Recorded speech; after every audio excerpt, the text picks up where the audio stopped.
Your Excellency, we have permission to carry on with the conversation.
Very well, President William Ruto has just inspected a guard of honor mounted by the Kenya Defence Forces, Kenya Air Force Wing, and to be specific, Moi Air Base, and now is just having a chit-chat and being welcomed by the Speaker and the Deputy Speaker. Remember, the Speakers of both Houses and Deputies are also there, flanked by his Deputy, Professor Kithure Kindiki, and also, as you can see, the Majority Leader in the Senate, and also the politicians from the August House, that is the National Assembly.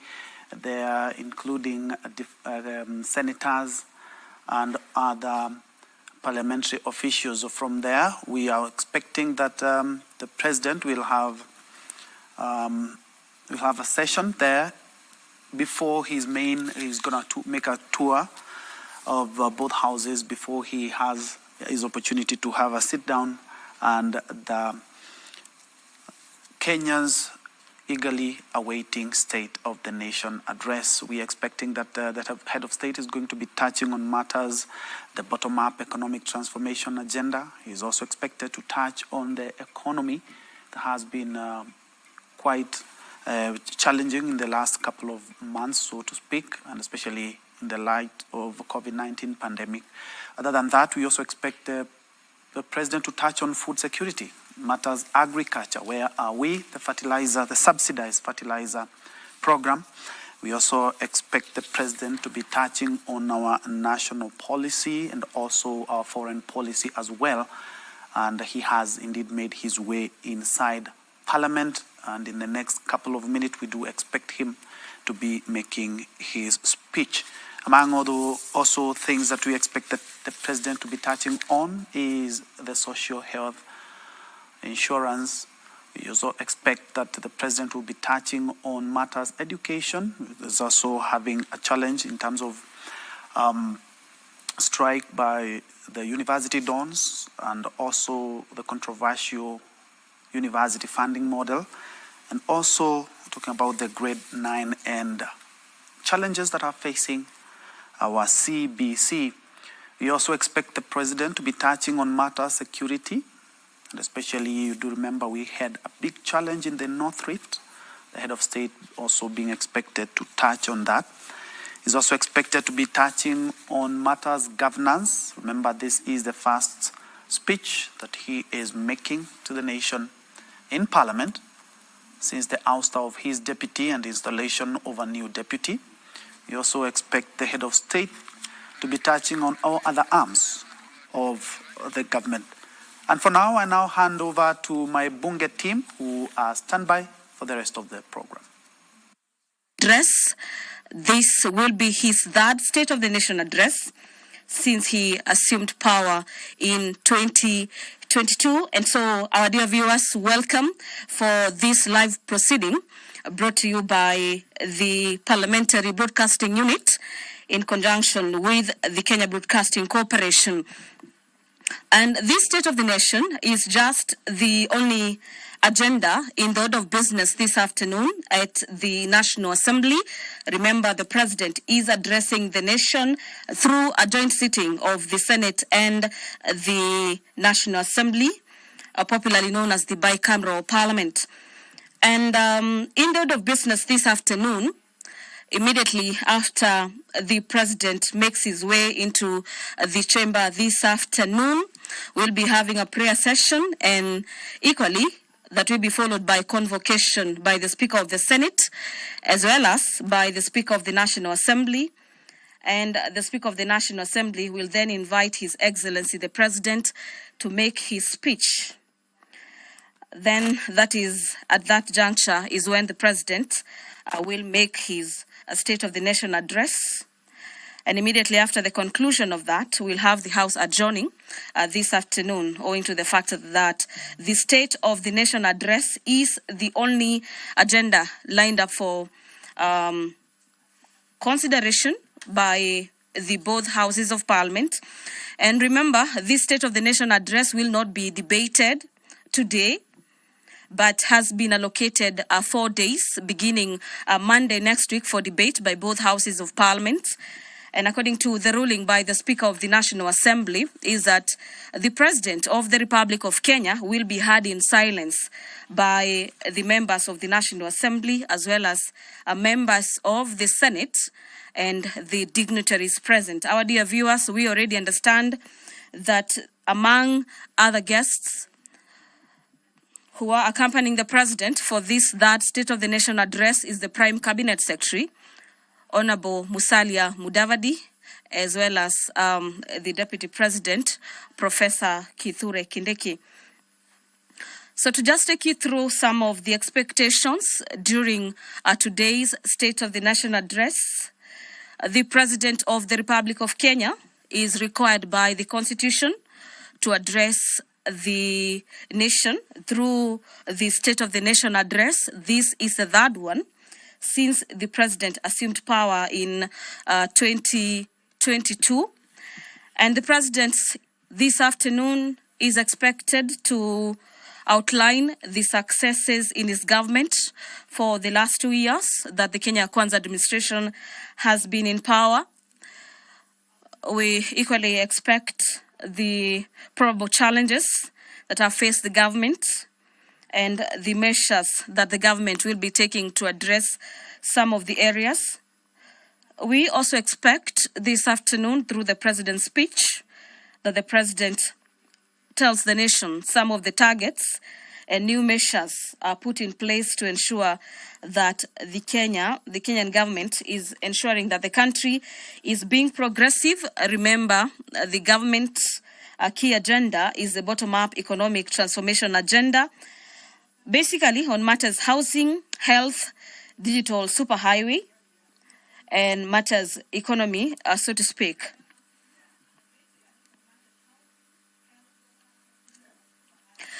The very first State of the Nation address was done on the 1st of 29th of September, the year being 2022.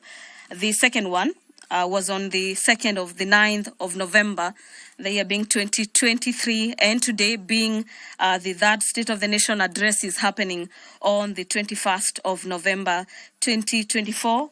This is, so to speak, say a month after the swearing in of the Deputy President, Professor Kithure Kindiki. And if you're just asking yourself, what is this State of the Nation address?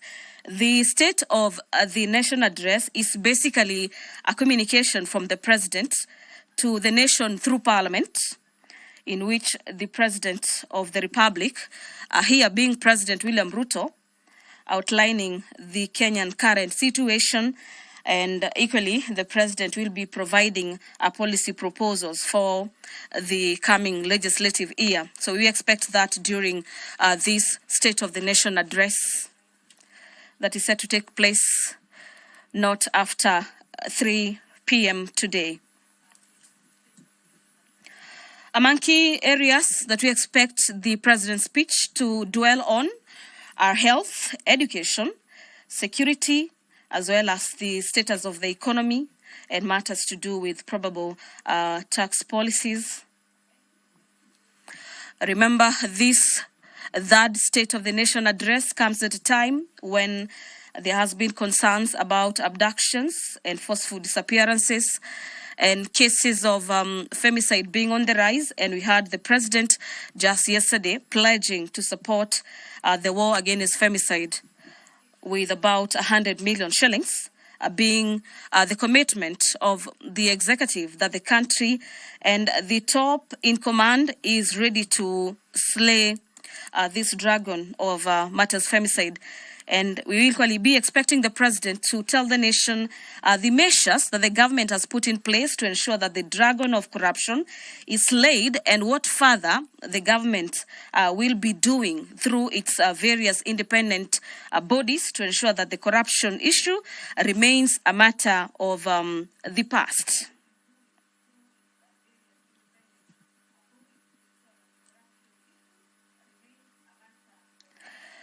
Well, during his last State of the Nation address, the President spoke on a number of issues. They included the steps that will be taken to improve as well as boost matters economy, create jobs. Remember, the country is facing the aspect of unemployment, especially among the youth, and the government having come into power with one of their key campaign agendas being addressing the area of unemployment in the country. We'll be expecting a report from the President in regards to how the country is doing on that area, as well as the steps being taken to further cushion the youth from a further unemployment crisis. We also be expecting the President to speak on matters health reforms. Remember, we are just shy away from the implementation of the SHA or SHIF, if you may like, on matters to do with the transforming the health sector, and we'll be expecting the President to address the nation in regards to how his government is looking into transforming the health sector and ensuring that every other Kenyan is accessing their health rights as enshrined in the Constitution, as well as matters agriculture in the areas of farming, as well as manufacturing. So this afternoon, all eyes, the whole nation is currently watching Parliament of Kenya this afternoon to hear from the President, who is mandated through the Constitution to address the nation every year. This is pursuant to Article 132, subsection 1 of the Constitution, that provides for the President to address a sitting of Parliament once every year. And our dear viewers, Article 132, subsection 1B and C further dictates that every year the President is expected to report in an address to the nation on the measures taken to achieve the realization of the national values of the Republic, and equally submit a report for debate to the National Assembly on the progress made in fulfilling the international obligations of the Republic. This report that will be submitted this afternoon is scheduled for debate from Monday, next week. Remember, the National Assembly has already adjusted its sittings for the next 2 weeks, so to speak. And among the priority business is the consideration of the President's speech on the State of the Nation address.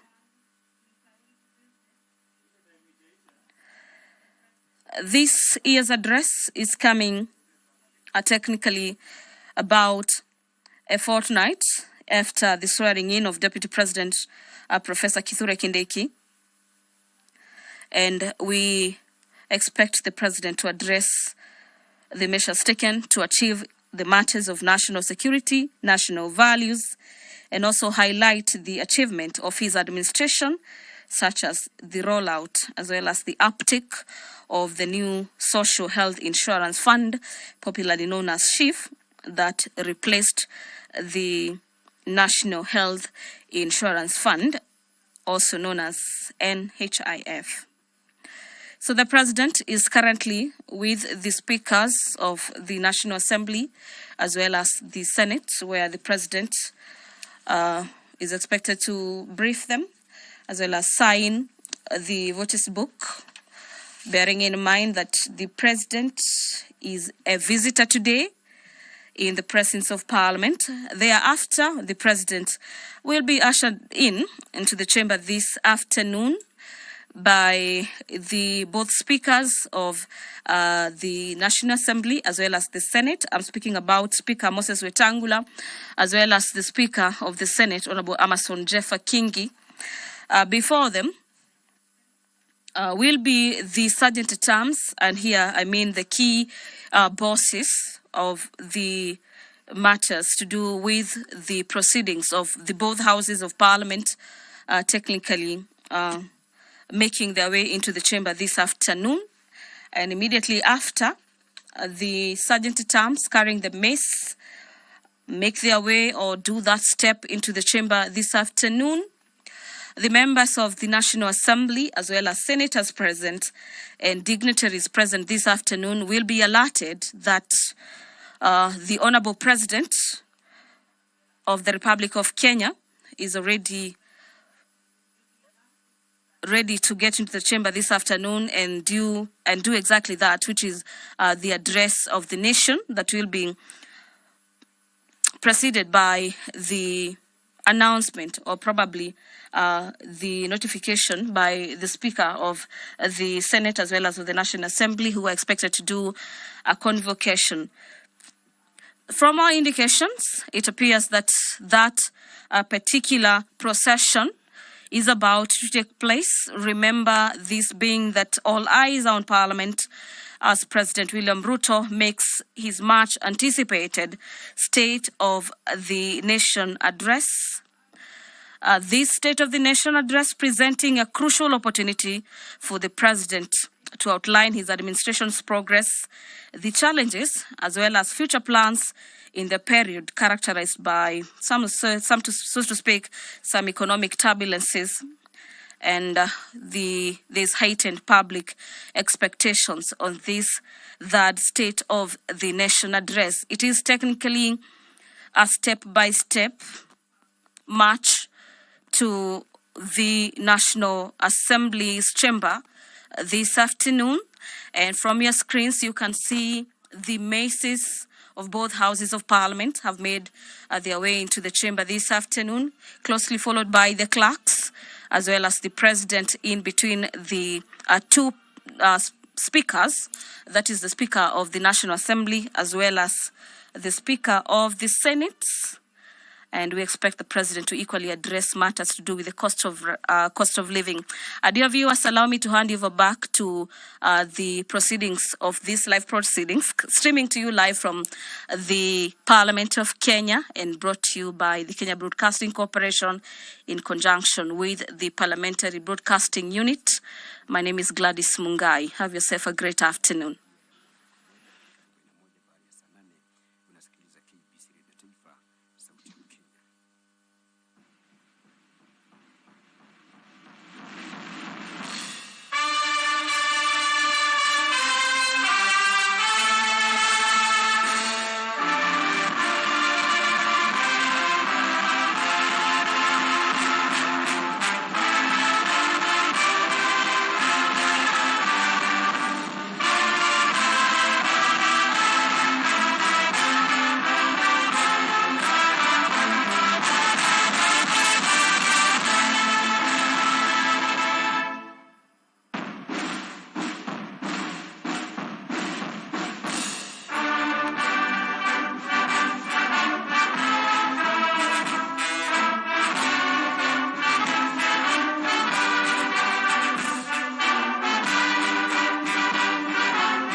Na tuombe.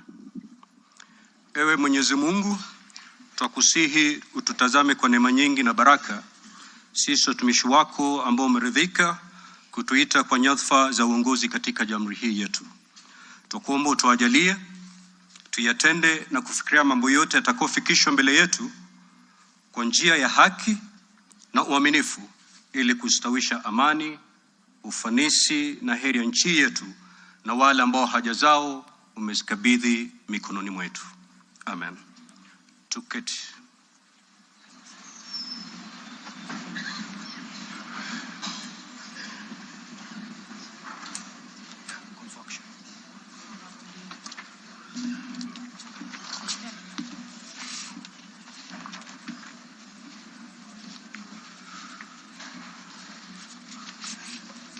Order, honorable members. Let us all be seated. Thank you.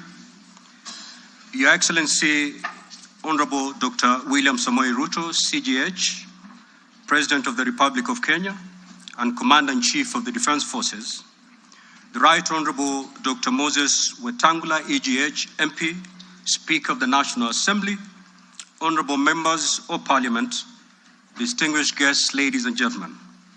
Article 132, Subarticle 1B of our Constitution provides that the President shall address a special sitting of Parliament once every year and may address Parliament at any other time.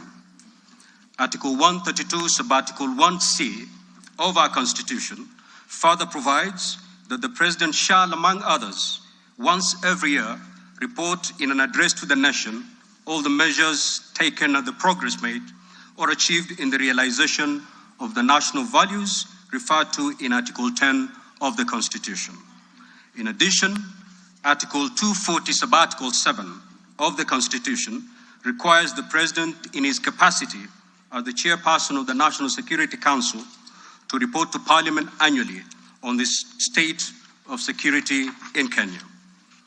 In this regard, the Chief of Staff and Head of Public Service, via the letter dated reference EOP/CAB.26/4A, Volume 4, into brackets 178, and dated the 9th of September 2024, informed the Speakers of the Houses of Parliament of the intention of His Excellency, the President, to address Parliament. Consequently, and upon consultation, the address to Parliament by His Excellency the President was scheduled for today, Thursday, the 21st of November, 2024. Pursuant to Standing Order 25-2 of the Senate Standing Orders, I notified honorable senators of the place, date, and time of today's special sitting via Gazette Notice number 148/29, which was published in the Kenya Gazette on Friday, the 15th of November, 2024. Further, together with the Right Honorable Speaker of the National Assembly, I notified all members of Parliament and the general public of today's special sitting via notices placed in 3 local newspapers yesterday, Wednesday, the 20th of November, 2024. Accordingly, honorable members, this special sitting is properly convened. I thank you.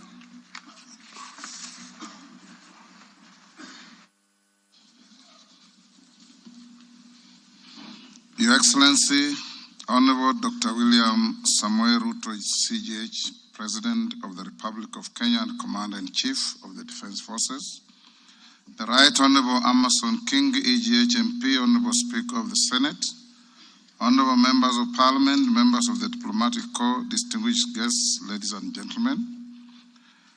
Article 132(1)(b) of the Constitution requires the President to address the nation once every year and at any other time. Further, Article 132(1)(c) of the Constitution requires the President to once every year report in an address to the nation on measures taken and progress achieved in the realization of our national values. Additionally, Article 132(1)(c)(3) of the Constitution provides that the President shall submit a report for debate to the National Assembly on the progress made in fulfilling the international obligations of the Republic. In this regard, honorable members, By way of a message to the House, His Excellency the President conveyed his desire to address a joint sitting of the Houses of Parliament today, 21st November 2024. Therefore, pursuant to the provisions of Standing Order 22 of the National Assembly Standing Orders, and by Gazette Notice number 15327, which was published in the Kenya Gazette on 18th November 2024, and indeed as also notified to all members and the general public by way of newspaper notification published on 20th November 2024, I gave a notice of this special sitting of Parliament to the members of the National Assembly. Accordingly, honorable members, this special sitting is properly convened.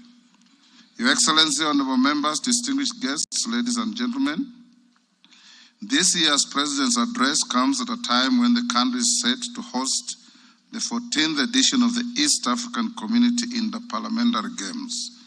The Interparliamentary Games shall bring together participants from the member states of the East African Community and the East African Legislative Assembly, and are part of the deepening, widening, and tightening of the integration process.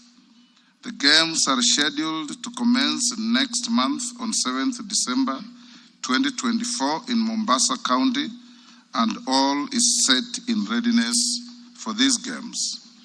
Moving on, Your Excellency, it's in the custom of Parliament to recognize invited guests seated in our galleries. I therefore wish to recognize the following guests who are seated in the Speaker's row. Her Excellency Mama Rachel Ruto, First Lady of the Republic of Kenya,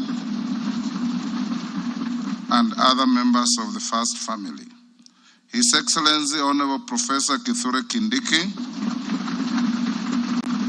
the Deputy President of the Republic of Kenya and the spouse of the Deputy President, Her Excellency Dr. Joyce Kithure. Honorable Musalia Mudavadi EGH, the Prime Cabinet Secretary and Cabinet Secretary, Minister of Foreign Affairs and Diaspora Affairs. Your Excellency, honorable members, also present in the Speaker's row this afternoon are the Honorable Lady Justice Philomena Mbete Mwilu, MGH, Deputy Chief Justice and Vice President of the Supreme Court. She's accompanied by Honorable Justice Mohammed K. Ibrahim and Justice William Ouko. Justice William Ouko, judges of the Supreme Court of Kenya. Also accompanying the Deputy Chief Justice are Honorable Justice Oscar Angote, presiding judge of the Environment and Land Court. Honorable Justice Lady Justice Jemima Wanza Kelly, judge of the Employment and Labor Relations Court. We are also honored to have in our midst the immediate former speakers of the Houses of Parliament, the Honorable Justin Bedan Njoka Muturi, EGH, the Cabinet Secretary for Public Service and Human Capital Development, the Honorable Kenneth Marende, EGH, the Honorable Kenneth Makelo Lusaka, EGH, the current Governor of Bungoma County, Honorable Ekwe Ethro, and additionally, we also are pleased to be hosting a delegation visiting our Parliament from the Republic of the Gambia. Your Excellency, allow me to also recognize the chairperson of the Council of Governors, who is also the Governor of Wajir County, the Honorable Ahmed Abdullahi, and the Honorable Johnson Sakaja, Governor of the City of Nairobi County. May I also accord special recognition to all Cabinet Secretaries present, and particularly acknowledge 4 of them who are former ranking members of the Houses of Parliament, namely Aden Duale, EGH, former leader of the majority party in the National Assembly, Honorable Onesimus Murkomen, EGH, former Senate Majority Leader, Honorable John Badi, EGH, Honorable Opio Wandai, EGH,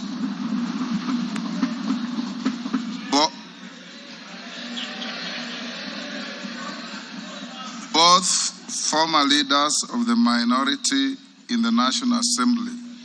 I need not mention that His Excellency the Deputy President is a former leader of majority in the Senate. I also acknowledge the presence of Mr. Felix Kosgei, Chief of Staff and Head of the Public Service, Principal Secretaries, members of the Diplomatic Corps, and heads of constitutional commissions and independent offices and state corporations present. They are all welcome to the House of Parliament. Your Excellency, I wish to make a special welcome to Parliament and mention the Chief of the Kenya Defence Forces, General Daniel Kahariri, who is present, and the respective service commanders, the Inspector General of Police, and other leaders of our disciplined forces who are seated at the Speaker's row. Parliament is grateful for your distinguished service to our great nation. To all invited guests, we say karibuni sana kwa bunge letu. Your Excellency, honorable members, distinguished guests, ladies and gentlemen, it is now my singular honor and privilege to invite His Excellency the President of the Republic of Kenya and Commander-in-Chief of the Defense Forces to address this special sitting of Parliament. Welcome, Your Excellency.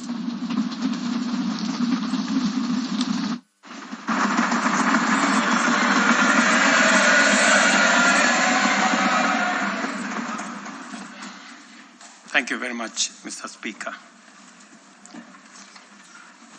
The Honorable Speakers of Parliament, the Honorable Members, distinguished ladies and gentlemen, I'm honored to address you today in the fulfillment of the mandate vested in me under Article 1321C of the Constitution to report to you and to the people of Kenya on the measures we have taken and the progress we have made in realizing our national values and principles of governance, and to submit to you, honorable members, the progress made in fulfilling our international obligations. Since my last address, Kenya has undergone rapid change, occasioned by the collective awakening of the people in the understanding that the state of nation depend on the work we do individually and collectively. This realization extends not only to what we choose to undertake, but also to how we go about securing careers, livelihoods, and contributing to the grand enterprise of nation building. There has never been doubt, and now there is none whatsoever, that Kenya is a land of bold ambition, with our citizens always desiring and insisting on the best possible standards, not only for themselves, but also for their families and for our nation. Consequently, our democracy has empowered citizens to ask questions and demand changes in the way their affairs are managed, driving the wheels of our nation's social, political, and economic transformation faster in the direction of excellence and prosperity. Rare are the times when leadership is ahead of the people.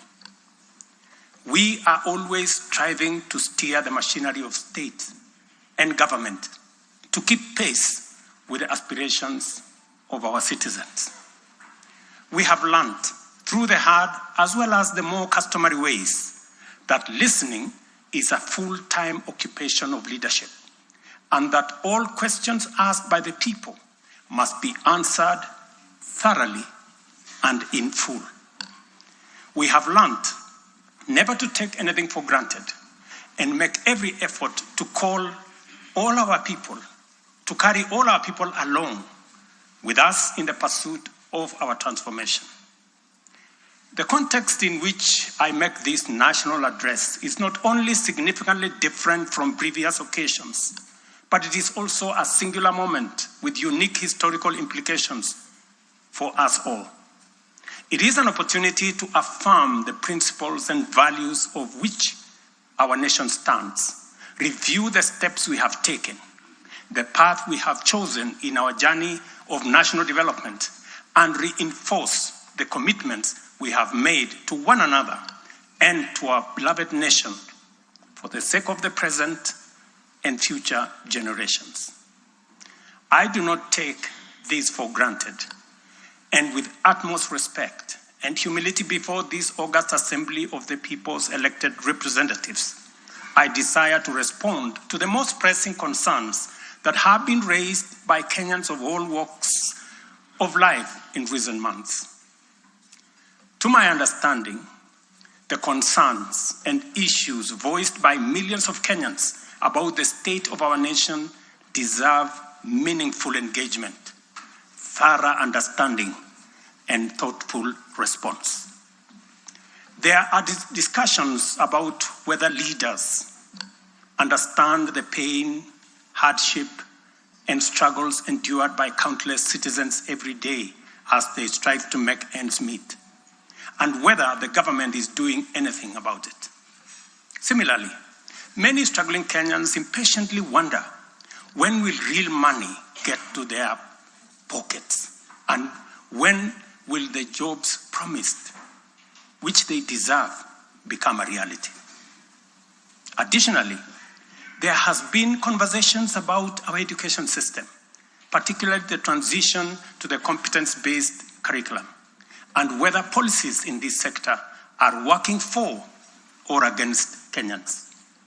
Important questions have also been raised concerning the direction of development in relation to democracy, human rights, and fundamental freedoms, as well as the rule of law, transparency, and accountability.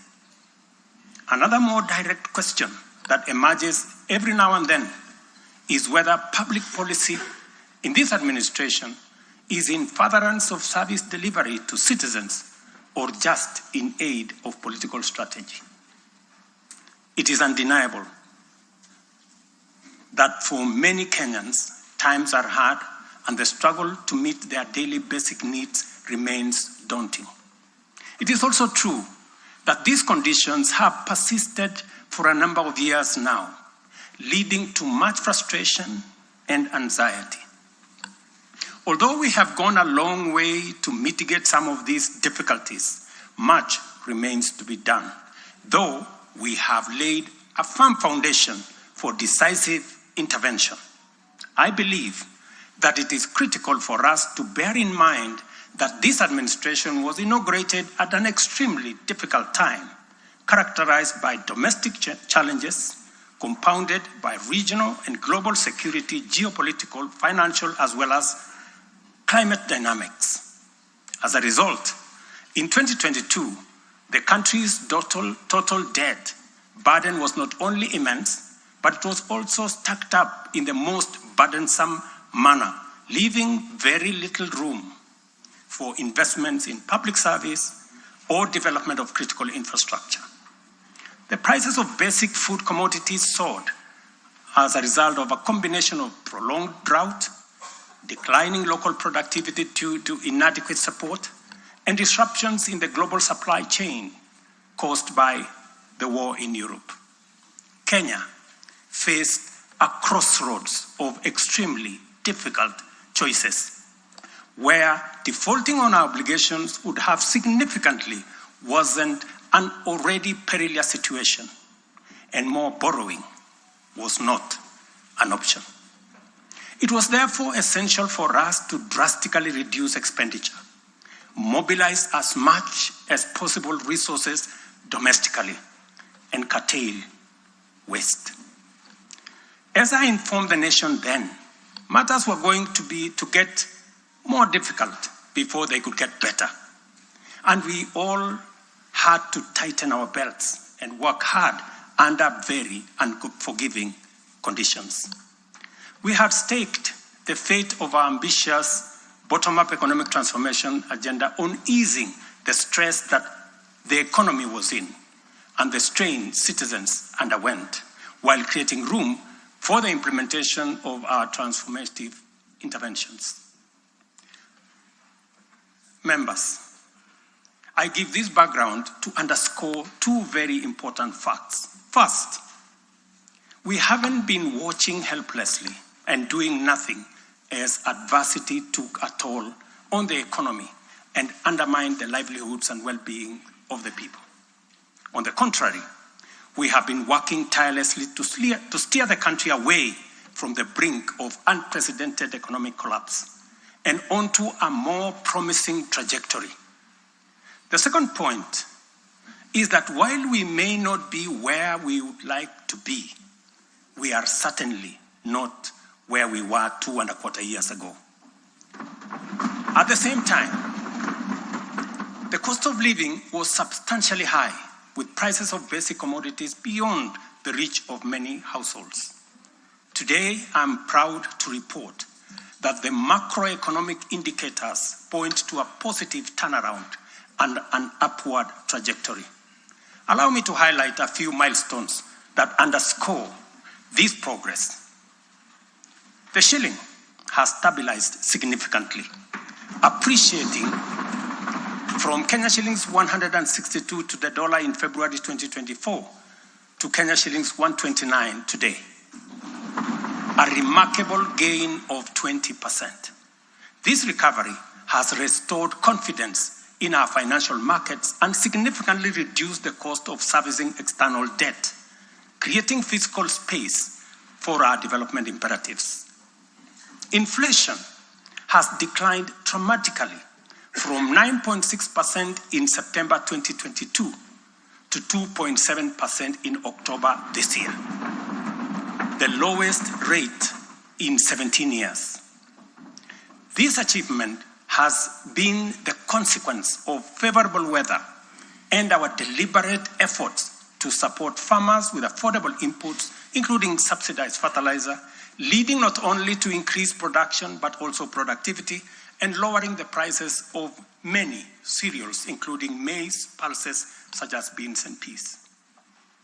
Our foreign exchange reserves have surged by US dollars 2.4 billion to hit a new record of US dollars 9.5 billion, providing a 4.8 month of import cover, the highest in 10 years. This resilience shields us from external shocks in the global economy and restores investor confidence. Ladies and gentlemen, interest rates are also trending downwards, reducing borrowing costs and freeing up fiscal space for growth-enhancing initiatives by business. Tax revenues have grown by 11.5% in the year to June 2024, reflecting the success of our tax-based expansion measures. The economy continues to grow steadily, recording a 5.6% growth rate in 2023, among the highest globally. We project 5% growth this year and 5.6% growth next year. Honorable members, our efforts to secure food security and stability are already bearing fruit. Since February, we have distributed subsidized fertilizer to 6.45 million registered farmers in 45 counties, enabling them to increase their yields. And this year, we have procured and through e-vouchers distributed 7 million bags of both planting and top dressing fertilizer to boost food production across the country. This intervention will see a projected increase in maize production, for example, to a record 74 million 90 kilogram bags. We have also concluded long-term agreements with 11 suppliers of assorted fertilizers so as to make this commodity available all year round. Fertilizer for the long rains season will be stocked in outlets nationwide, ensuring our farmers are ready to plant, grow, and produce. This forward momentum will not only increase our agricultural output, but also reduce our reliance on costly food imports, securing a more self-reliant and a more prosperous Kenya. This approach, rooted in my administration's policy to support production rather than subsidize consumption, has already made food more accessible, more affordable to many households. Today, Kenya boasts substantial national stocks. 47 million bags of 90-kilogram bags of maize are in our stores. 8.8 million bags of beans, 10.4 million bags of wheat, and 2.1 million bags of rice. Slowly but surely, we are building a food-secure Kenya, where families need not to worry or worry less about their next meal. In the sugar sector, we have achieved a historic milestone. All 17 sugar factories across Kenya are now operational, producing at impressive levels, while 4 new sugar factories are under construction. In July alone, domestic sugar production reached 84,000 metric tons, surpassing the national monthly consumption average of 40,000 metric tons. For the first time in recent history, Kenya is producing enough sugar to meet our local demand. This success is attributed to many factors: subsidized fertilizer for sugarcane farmers, an additional 500,000 acres that has been brought under production, and improved management of the sugar sector, which have revitalized production and brought the industry back to life. I just signed, as you know, the new sugar laws to provide further policy guidance as we seek to be a sugar exporting country shortly. In the coffee sector, we are on track to increase exports from 51,000 metric tons this year to 150,000 metric tons by 2027. The government has also raised disbursements from the Cherry Advance Fund from 2.7 billion to 6 billion Kenya shillings, complemented by an additional disbursement of 1.5 billion by the Commodities Fund. Average prices at the Nairobi Coffee Exchange have risen by 25%. And in the last financial year, the country produced and exported 48,000 metric tons, earning farmers Kenya shillings 25 billion. Additionally, 320,000 bags of fertilizer have been allocated specifically for the coffee sector. And we will be working with cooperatives to make sure this fertilizer is distributed at the nearest possible destination to the farmers. These interventions are expected to boost smallholder farmer earnings from Kenya shillings 300,000 to 500,000 per acre annually by the year 2027. The dairy sector remains a vital value chain with a quick turnaround impact on households in the economy. The government of Kenya has released and you members approved 3 billion shillings to modernize the new KCC, ensure farmers are paid on time, and maintain a high price of Kenya shillings 50 per litre.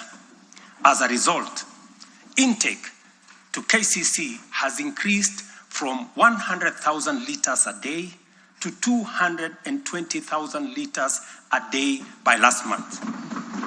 Other strategic interventions include the extension of duty-free imports for feed manufacturing raw materials, subsidized artificial insemination services, and the reduction of sexed semen costs from 7,000 to 2,900 through the Kenya Animal Genetic Resource Center. These measures have led to a 14% increase in milk production from 4.6 billion litres in 2022 to 5.2 billion litres in 2023, with projections exceeding 6 billion litres this year. The value of exported dairy products has nearly doubled, rising from Kenya shillings 4.8 billion in 2022 to Kenya shillings 7.2 billion in 2023. These gains demonstrate how targeted policies can deliver tangible benefits to dairy farmers and drive growth in our economy. Honorable members, by 2022, the education sector was in a crisis, with a lack of clarity in transition to the competence-based curriculum, a shortage of 110,000 teachers, and 23 out of 40 public universities were technically bankrupt and at risk of closure. Among those facing severe challenges were huge institutions, such as my own alma mater, University of Nairobi, Kenyatta University, Moi University, Egerton University, Maseno University, Masinde Muliro University. To address this issue in our education sector, we have already hired, as you know, members, 56,000 teachers and are in the process of recruiting another 20,000 by January next year. We have also ensured the seamless transition of learners from primary to junior secondary and domiciled grades 7, 8, and 9 in primary school, optimizing the use of existing infrastructure, ensuring the safety of young learners, and protecting parents from the high costs associated with boarding schools far away. Recognizing the financial challenges faced by our universities and TVETs, we introduced a new student-centered higher education funding model. This model gives priority to the most vulnerable students, offering them up to 95% government support, while also pulling our universities back from the brink of collapse.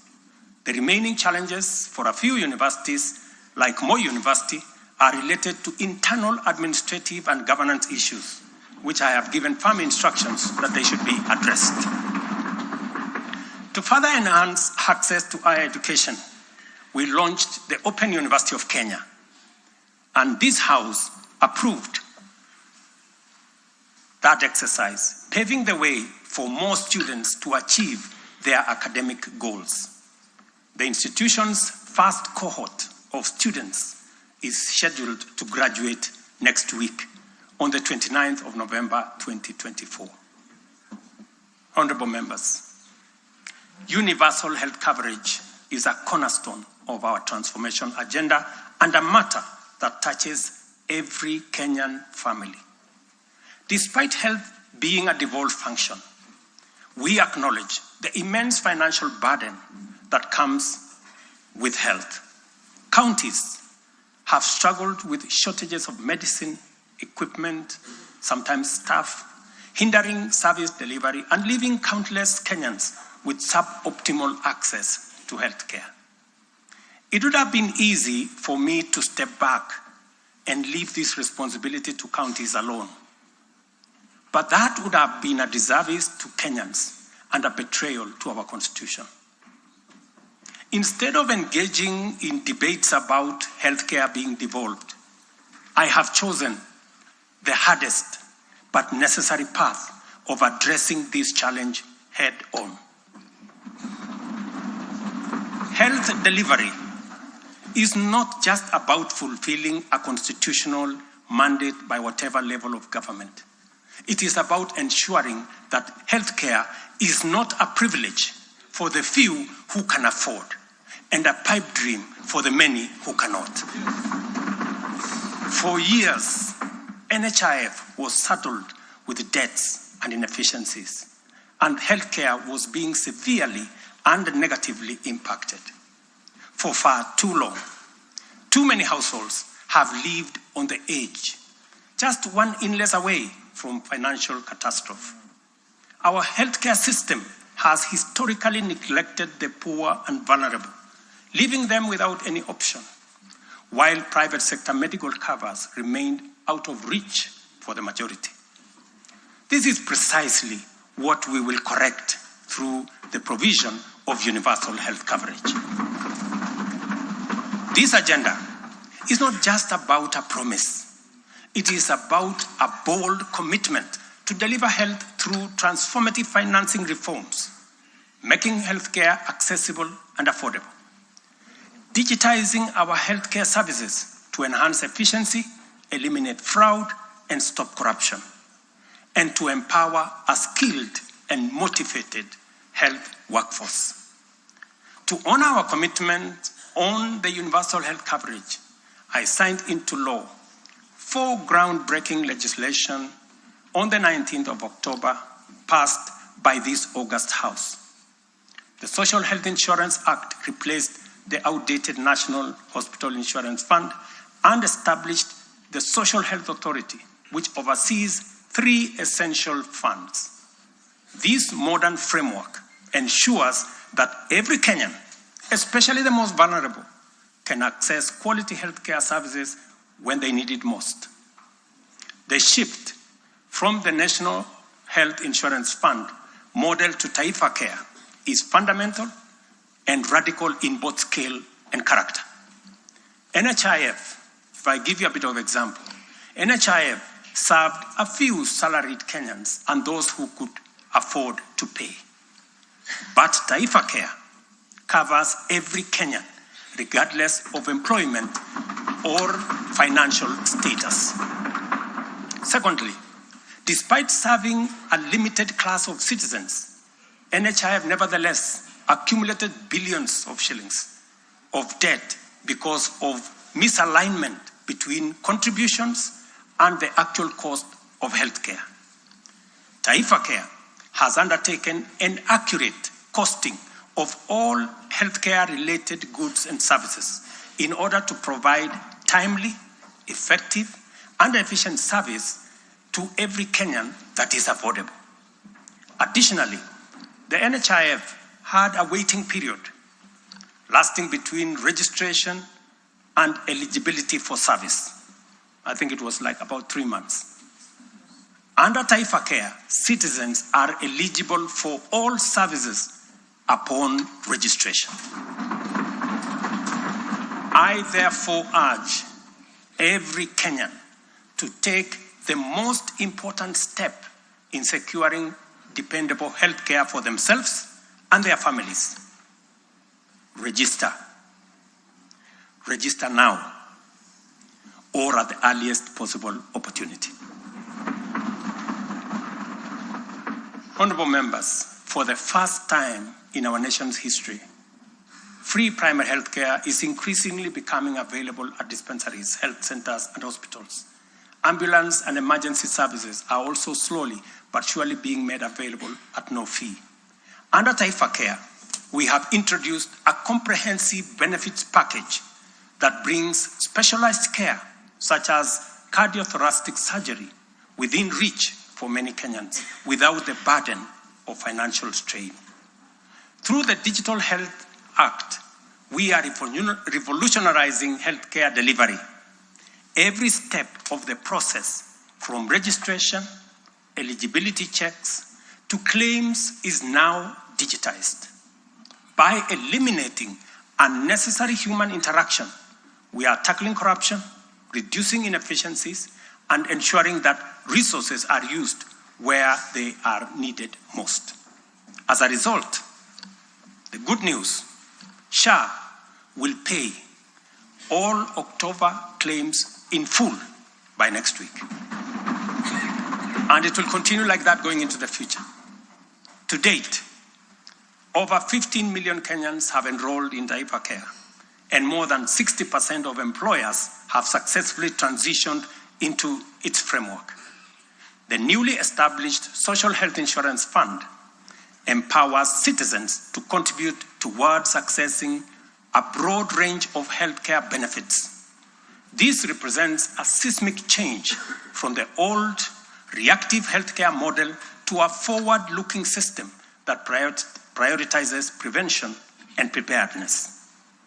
Once the transition from NHIF is complete and SHIP becomes fully operational, Kenya will have a healthcare system that guarantees dignity, peace of mind, and equitable access for every citizen for the first time in our 60 years of independence. Honorable members, we have launched an ambitious healthcare program, one that Kenya has always needed and deserved. Like any major transition, there are challenges, but I promise you, we are fully committed to making the system work. As we roll out this program, we are listening to citizen voices and collaborating with counties to deliver better healthcare services. through the Facility Improvement Fund, which you in this House passed, we will ensure that hospitals are equipped with the tools they need, medicine, equipment, and other resources necessary to provide quality care, while involving citizens in decision-making at every facility. We are now doing the heavy lifting, clearing decade-old debts, ensuring access to medicine and equipment, and stabilizing a system that had failed too many for too long. We are building a healthcare system that serves every citizen with equity and dignity.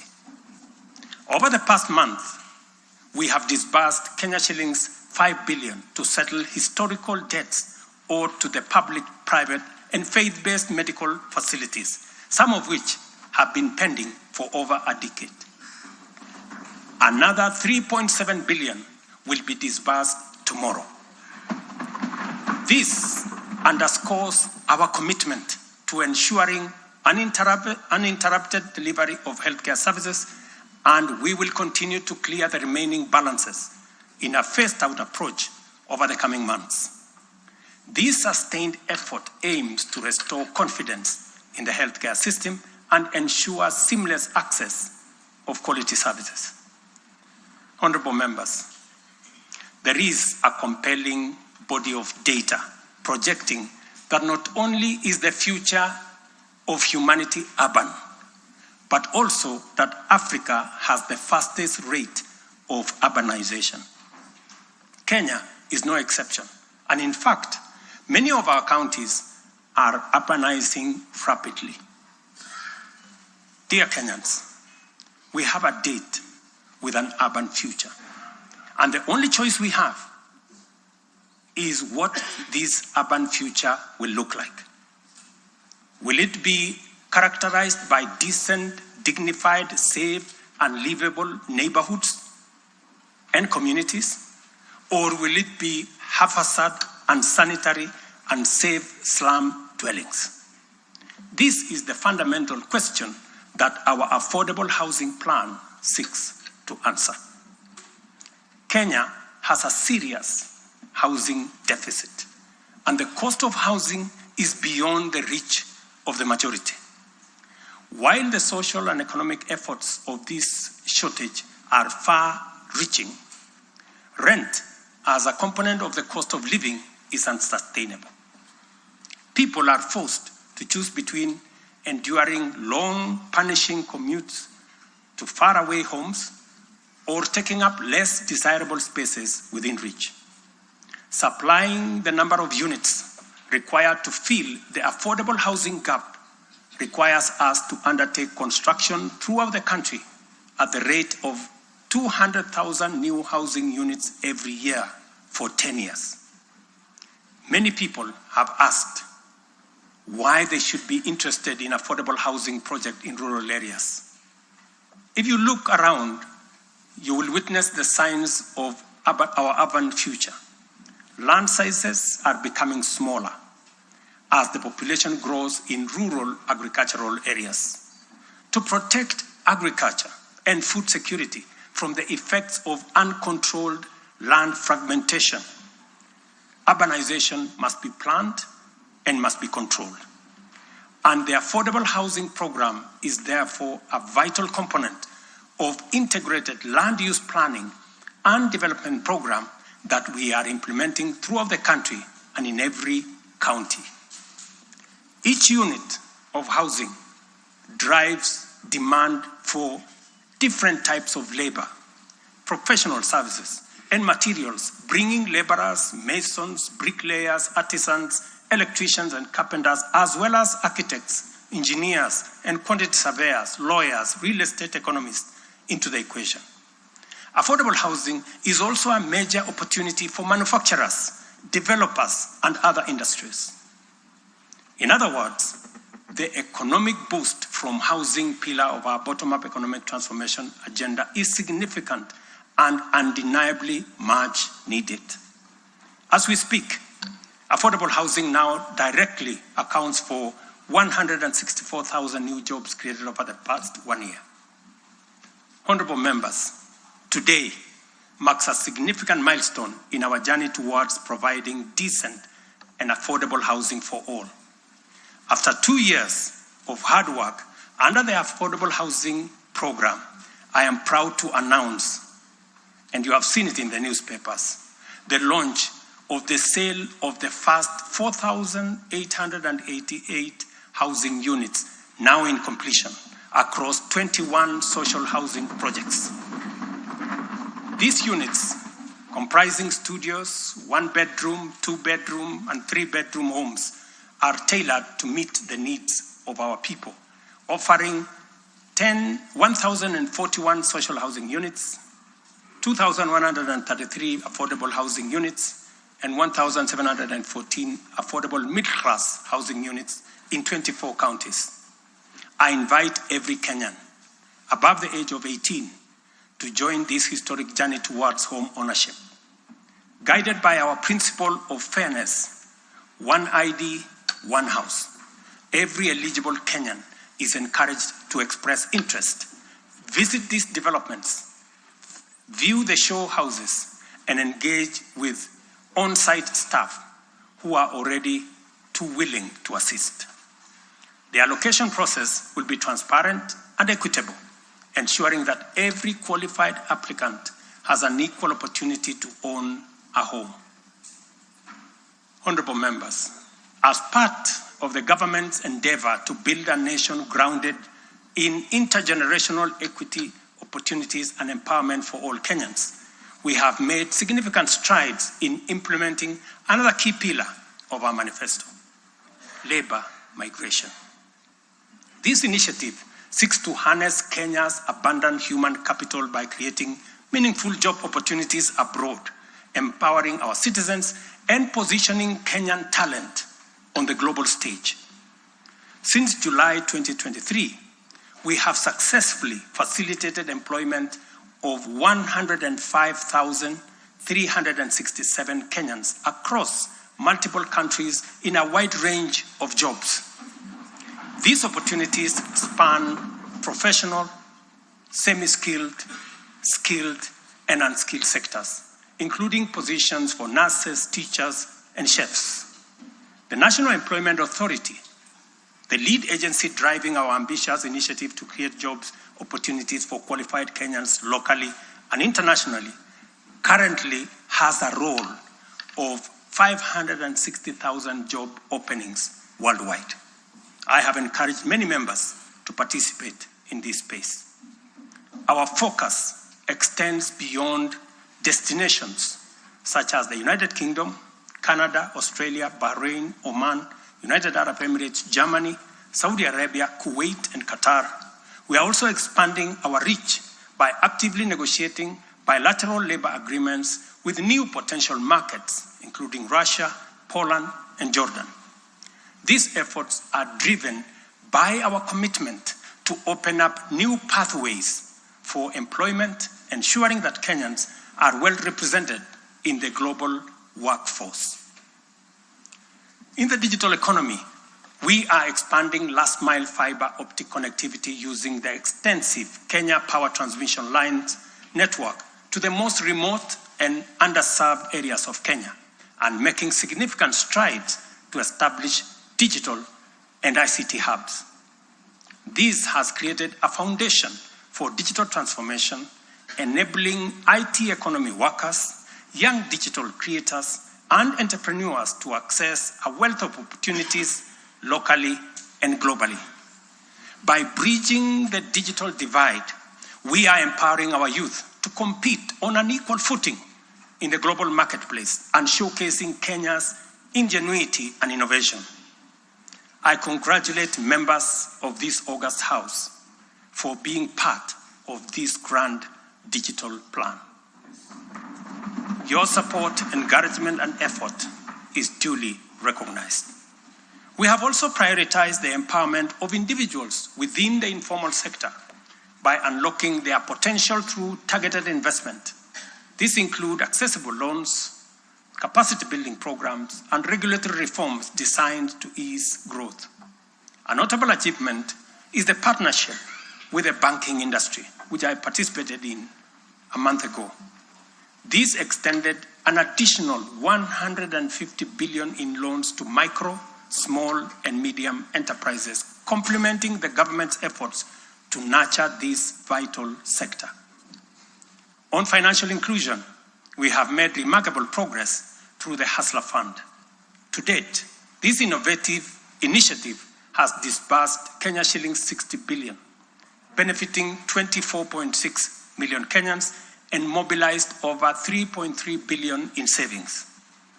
The fund maintains a repeat customer base of 8.5 million beneficiaries with a repayment rate of 79%. To mark the fund's second anniversary, we have taken a bold step by launching a third product specifically tailored for small and medium enterprises. This new initiative will initially target 2 million beneficiaries who have demonstrated a strong credit history with the fund.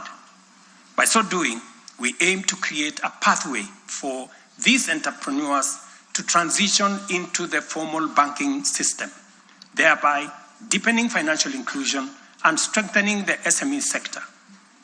This milestone underscores our commitment to build a financially inclusive and economically resilient nation. The progress we have made has been possible only because the people of Kenya have been courageous, strong, determined, and patriotic. It has also been enabled by a number of early interventions under our bottom-up economic transformation agenda, and at the same time, created space for us to implement the agenda in full.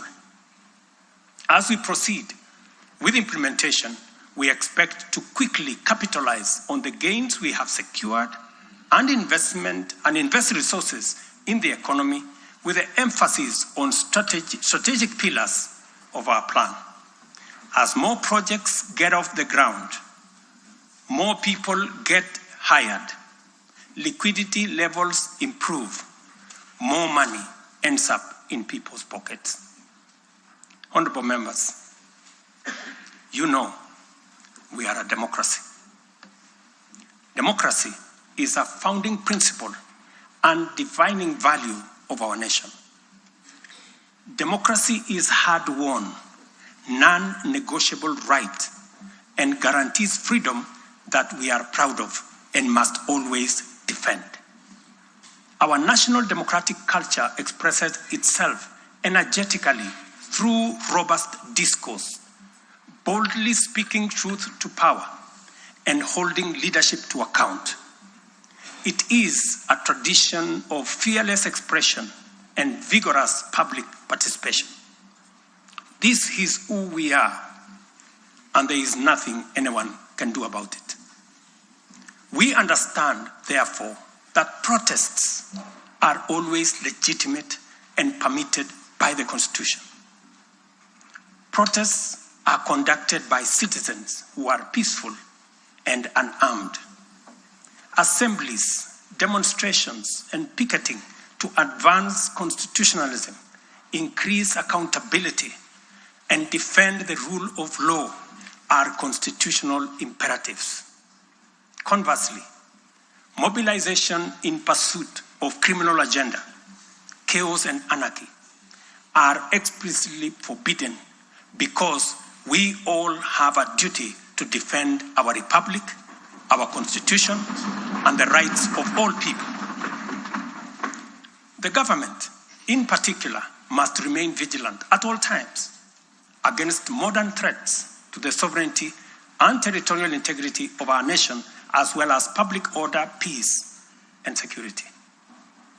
In this digital era, characterized by transformative innovations, including artificial intelligence, it has never been easier to inform, educate, and entertain the people.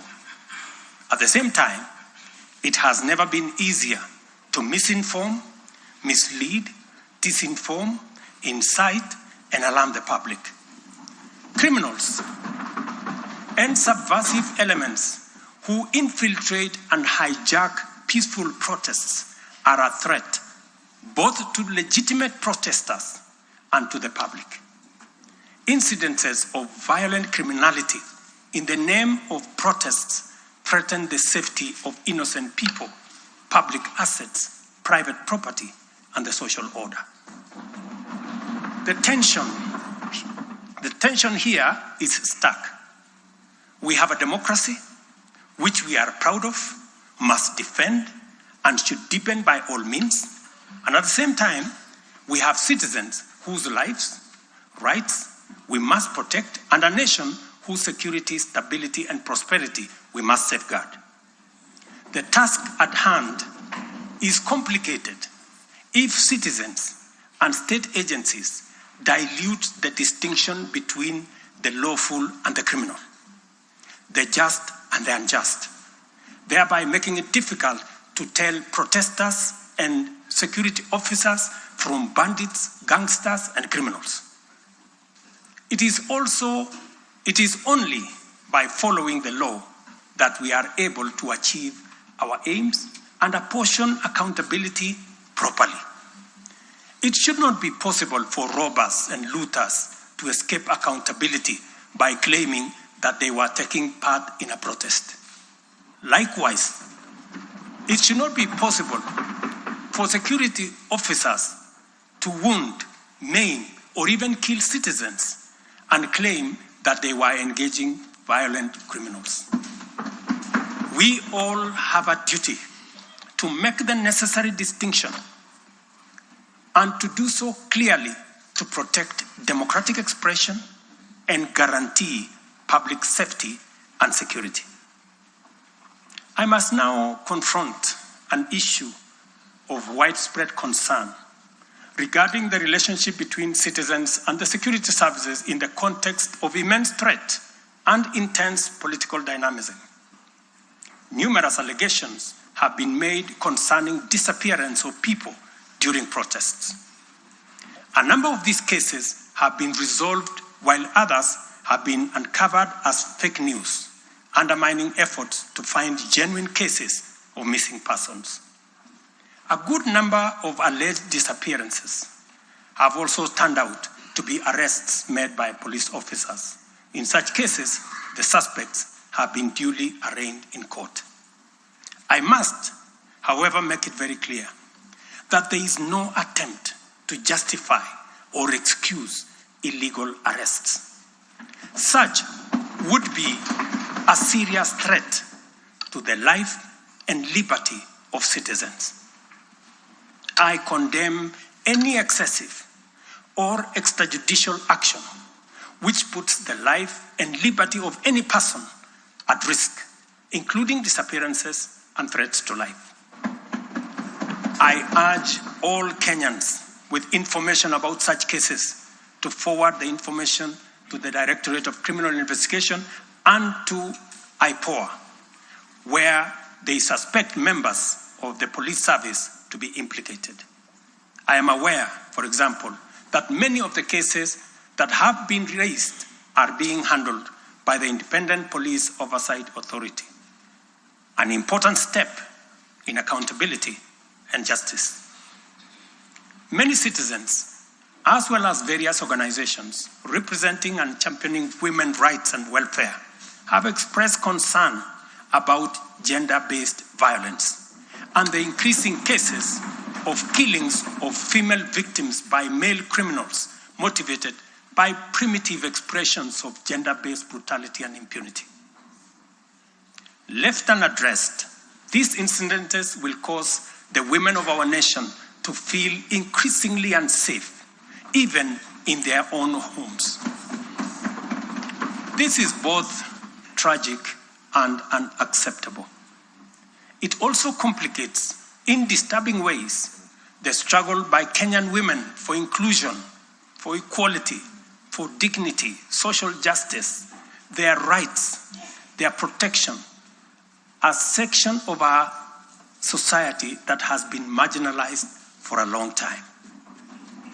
I am aware that most of these cases of murder of women by men have been investigated and prosecuted. It is my hope that in due course, those found culpable will face the full force of the law. Members, It is time for each of us, political leaders, public officers, religious leaders, traditional institutions and family members, to do our part in raising boys into morally upright men who will never need to affirm their masculinity at the expense of women. But instead, contribute to making our society just, safe, equal, and inclusive. I appreciate women leaders who have taken time to engage me and propose solutions to address this issue. I have held discussions with other leaders in government, and I have tasked the Deputy President to reach out and facilitate collaborative, broad-based, and multi-sectoral deliberations and recommend effective and radically transformative and affirmative action within the next 6 months. This Parliament will recall that early in my tenure, I engaged the leadership of both houses with recommendations on a working formula to actualize meaningful inclusion of women in national leadership. We must seriously question the drivers and the motives of resistance and reluctance to take the next step in actualizing the 2/3 gender rule. We must call out those who continue to sabotage this right of women to contribute to the governance of our nation. Women are not second-class citizens. They deserve equal representation at all levels.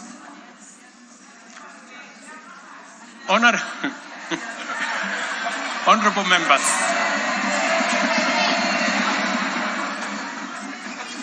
without a doubt, every shilling of our national revenue matters and must be used to deliver maximum value to Kenyans. Wastage, corruption, and the abuse of office are grave risks to national transformation and a direct threat to the well-being of the people. I have given my full commitment to serve as a responsible steward of public resources. To begin with, I have championed the automation and digitization of government services and revenue collection to promote transparency, seal loopholes that lead to revenue losses, enhance accountability, and eliminate opportunities for corruption, therefore improving efficiency, transparency, and integrity. I am delighted to report to this House on the dramatic improvements we have recorded by automating and digitizing our revenue collection and service delivery through eCitizen. We have so far digitized 20,855 government services, up from 350 in 2022, representing an increase of almost 6,000%, while we have significantly improved revenue collection.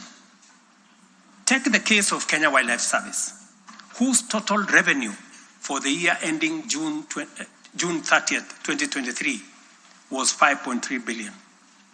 But after implementing a digital revenue collection system, the revenue grew to 7.6 billion in the year ending June 30th this year, representing a 43% increase. This initiative alone has firmly put KWS on the path to self-sufficiency, freeing the corporation from reliance on exchequer support.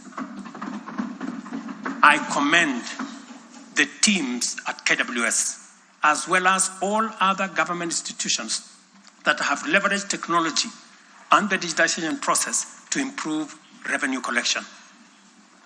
Under the Digital Health Act that you members passed in this House, we are determined to enhance efficiency and transparency provided by technology in the provision of healthcare services to eliminate fraud and fake claims. Tax revenue mobilization by the Kenya Revenue Authority, starting with its customs revenue system, is equally being worked on to ensure that revenue leaks are eliminated. Because corruption is a serious risk to social justice, sustainable development, and national security, and the bottom-up economic transformation agenda, I am harnessing our working relationship with other arms of government to encourage the judiciary and parliament to enhance integrity and efficiency by adopting digitization and automation. As I do so, I must caution that all these measures will only achieve intended results if, and only if, the institutions charged with combating corruption and promoting efficiency and integrity stop hiding behind the transparent screen of independence and rise up to meet the people's expectation on matters integrity. Let me say this. It cannot be the case that the Director of Public Prosecutions keeps dropping cases because somehow they are unable to produce witnesses. It cannot also be the case that corruption suspects rush to court to obtain anticipatory bail that shields them from due process and enables them to compromise investigations. There is also no reason for corruption cases to drag in our courts for years when the same courts are able to determine election petitions and related disputes within 6 months. Members, it is also unacceptable for the Houses of Parliament to deny the nation a much-needed instrument in the war against corruption by continuing to sabotage the passage of the Conflict of Interest Bill.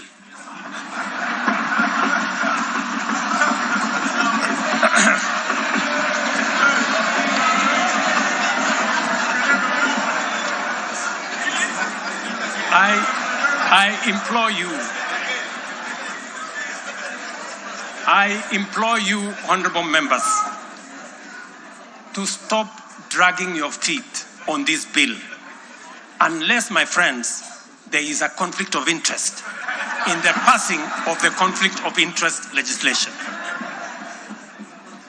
Similarly, the National Treasury has been dragging its feet in the implementation of an e-procurement system for the last 10 years.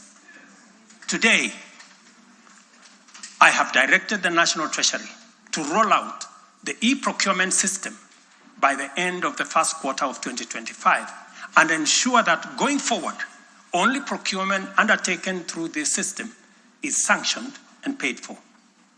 Of the many difficult assignments I have undertaken, this fight against corruption is one I now take on with resolve going forward. Let this serve as notice to all. Independent institutions charged with this responsibility must up their game, pull up their socks, and match up to the expectations of the people of Kenya. Honorable members, I have stated in the past and now reiterate today that in the face of undisputed evidence or credible information on corruption, I will not hesitate to take decisive action. Accordingly, I now direct, in furtherance of the principles enshrined in Article 10 of the Constitution on transparency and accountability, and based on new information provided by investigative agencies and partner nations, that the procuring agencies within the Ministry of Transport and the Ministry of Energy and Petroleum immediately cancel the ongoing procurement process for the JKIA expansion public-private partnership transaction, as well as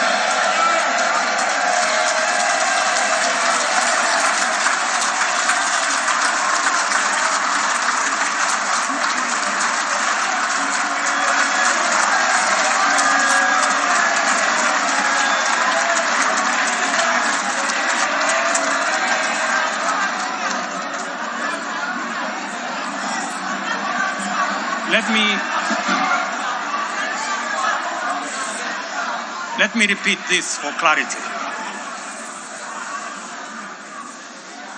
I have said that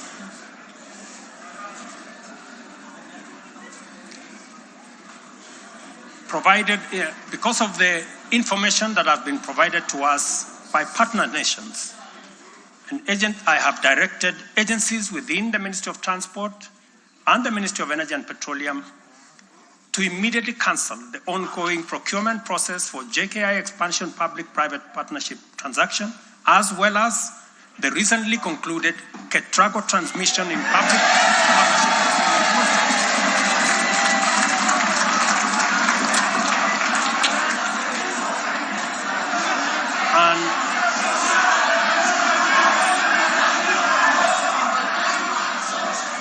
And immediately commence the process of onboarding alternative partners, because these are important projects.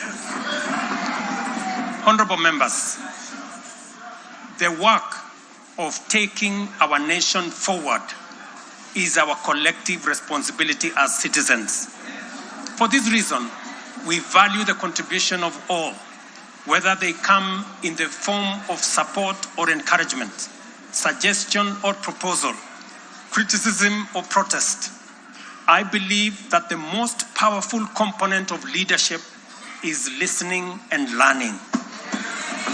Therefore, I engage with you and listen to all citizens, their elected leaders, public officers, administrators, teachers, and other professionals, learners and the youth, farmers, fisherfolk, pastoralists, traders, craftsmen, artisans, nurses, doctors, community health promoters, and workers across all types of sectors in every sector. I listen too to religious leaders, the civil society, industrialists, entrepreneurs, and professionals. Their contributions and everyone else's have my full attention and commitment to respond through positive, affirmative action that takes the national transformation endeavor forward. I commit to continue listening and acting, to engage, debate, deliberate with you, and to take your input into consideration in serving our nation. By design, the bottom-up economic transformation agenda is defined by its capacity to elicit feedback in the course of implementation and incorporate the same in making improvements and further progress. With every input from stakeholders, our ability to drive progress increases. By listening to you and to every Kenyan, I am able to serve this nation better. As we take part in this necessary discourse, I want to make one thing very clear. I am fully invested in the success of the strategies, policies, programs, and projects under our plan. For this reason, I am committed to do all it takes and work with every willing Kenyan until we succeed, because failure is not an option. Given the challenges our nation has faced, it has become clear, honorable members, that overcoming these obstacles requires the collective energy, the collective wisdom, ideas, and goodwill of Kenyans of all political, cultural persuasions, religious beliefs, and walks of life. The wisdom of entrenching national unity and inclusivity as a national value in our Constitution is clearly evident. Our diversity is our source of power. And this moment in the history of our nation calls for radical collaboration to transcend our challenges. We do not have the luxury of magnifying our differences. It is time for all of us to pull together and usher the nation into the future of our dreams. With this in mind, I initiated extensive consultations with leaders from across all divides, public and private. Through these engagements, we resolved to reimagine unity and inclusivity and harness the full potential of our nation through bipartisanship. which culminated in the formation of the broad-based cabinet. The imperative to accommodate the contribution of leaders across the aisle inspired us to constitute the broad-based government, a partnership based on shared purpose and premised on a commitment to bring our national values into action to turbocharge the implementation of the transformation of our nation. Being a farmer myself, transformation is like farming. A lot of resources are invested in plowing the land and planting the seeds, after which there is nothing to see for all the work except stretches of bare earth. Impatience might lead to anxiety and lamentation of the waste of effort in seed buried in the earth. However, after a brief wait, seedlings sprout, requiring close attention, weeding, and patient tending into the crop that will be ready for harvest. So is economic transformation. It requires hard work, investment of resources, patience, and faith. We have planted the seed, and all over the field, it is beginning to sprout. While admittedly there remains much to fulfill, our collective hope to deliver the national economic transformation that this nation so dearly deserves is on course. I am proud to declare that we have also made undeniable progress in building on the strong foundation laid in previous years and getting the national development project off the ground. Honorable members, from the reports that I have the honor to table for your consideration and debate, there is reason to be optimistic that our forward march is unstoppable and that our capacity and commitment to live and work by our national values and principles of governance are stronger than ever before. Our nation is a proud member of the international community, making our contributions to the global progress boldly and with great determination. We stand collectively facing the dawn with confidence that our expectations of a bright daylight is not in vain. In summary, honorable members, and all fellow citizens, the state of our nation is resilient. And now, honorable speakers, it is my pleasure to submit to Parliament the following 3 reports as required by the Constitution. Number 1 is the report on all measures taken and progress achieved in the realization of national values.